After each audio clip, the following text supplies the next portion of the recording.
Medio centenar de pequeños cultivadores de hoja de coca, adormidera y cannabis procedentes de todo el mundo se reunieron por primera vez en Barcelona a principios de año. Su intención: pedir la legalización de estas plantas y reivindicar que no se les criminalice como si fueran narcotraficantes de drogas. Pedro Arenas es líder cocalero y alcalde de San José del Guaviare, una ciudad situada en el corazón de una de las regiones de Colombia donde más coca se cultiva. Lo que a nosotros nos interesa es la descriminalización del productor, que no se cuestione al productor como si fuera el gran narcotraficante, que no se aplique todo el peso de la ley contra esa persona, porque por lo general es una persona pobre, humilde, que no tiene la culpa de que exista toda esta economía de capitales que se mueve alrededor de las drogas. Aunque estas plantas están incluidas en la lista de drogas de Naciones Unidas, sus productores explican que son un elemento fundamental de su cultura e incluso de su alimentación. Es el caso de la hoja de coca en los países andinos.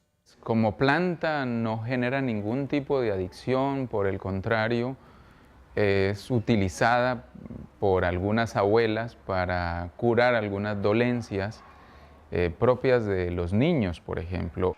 Al ser equiparadas a los estupefacientes, estas plantas han pasado a ser objetivo de la lucha contra el narcotráfico en países como Colombia, Afganistán o Marruecos. Se criminaliza así a unos campesinos que por lo general no tienen otro modo de subsistencia. Muchos de estos productores que venían a participar en el Foro de Barcelona han sido retenidos en las aduanas de los aeropuertos. Otros, los que sí han conseguido llegar, no han querido participar en este reportaje para no poner en riesgo su seguridad. Son campesinos e indígenas que muchas veces habitan, la gran mayoría de veces, zonas inhóspitas, apartadas del centro del país. Zonas en donde prácticamente no hay infraestructura técnica para el desarrollo, como carreteras, energía eléctrica o como proyectos productivos respaldados por instituciones crediticias del mismo gobierno o de la cooperación internacional. En Colombia, el 97% de la coca que se produce acaba convirtiéndose en cocaína. Para luchar contra esa lacra, el gobierno fumiga a los cocaleros de forma masiva. Desde 2001 se ha puesto en marcha el Plan Colombia en colaboración con Estados Unidos para luchar contra la producción y el tráfico de cocaína. Ha sido una inversión gigantesca de recursos, especialmente para tareas interdictivas, para tareas militares o policivas, que han incluido una agudización de las fumigaciones aéreas con el agroquímico glifosato, un herbicida no selectivo de contacto que al ser rociado desde aviones ataca no solamente las plantas de coca, sino que también ataca las plantas de plátano, maíz, yuca, arroz, los pastos de los ganados, etc. Los pequeños cultivadores son los que más sufren la lucha mundial contra el narcotráfico, pero son los que menos se benefician de un negocio que mueve billones de dólares al año. Alain Labrousse es uno de los mayores expertos en cultivos ilícitos. Las hojas de coca, para hacer un kilo de cocaína se le paga, digamos, $300.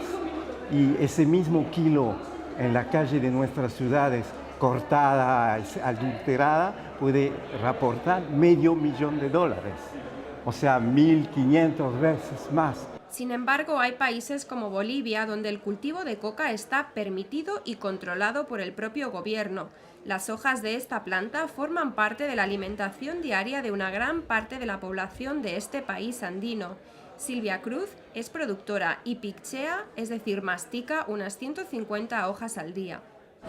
Yo soy madre de 3 hijos, tengo una nieta de 4 años y mi nieta también ya sabe pichar, ¿no? Entonces es por tradición. Aunque estas plantas se identifiquen siempre con las drogas, lo cierto es que se pueden utilizar para elaborar alimentos y muchos otros productos de la vida cotidiana. De la coca se puede hacer pasta dental, se puede hacer galletitas que son muy nutritivas porque la coca es muy rica en vitamina. Del cannabis se puede hacer papel, ropa, una cantidad de cosas también. Los participantes en el primer foro de cultivos ilícitos celebrado en Barcelona quieren que sus voces sean escuchadas por la Asamblea General de Naciones Unidas, que actualmente trabaja en las estrategias contra las drogas para la próxima década. Tiene que ser una concertación entre tres partes, los productores, el gobierno de su país y la comunidad internacional, y que sea de igual a igual que se dé esas discusiones.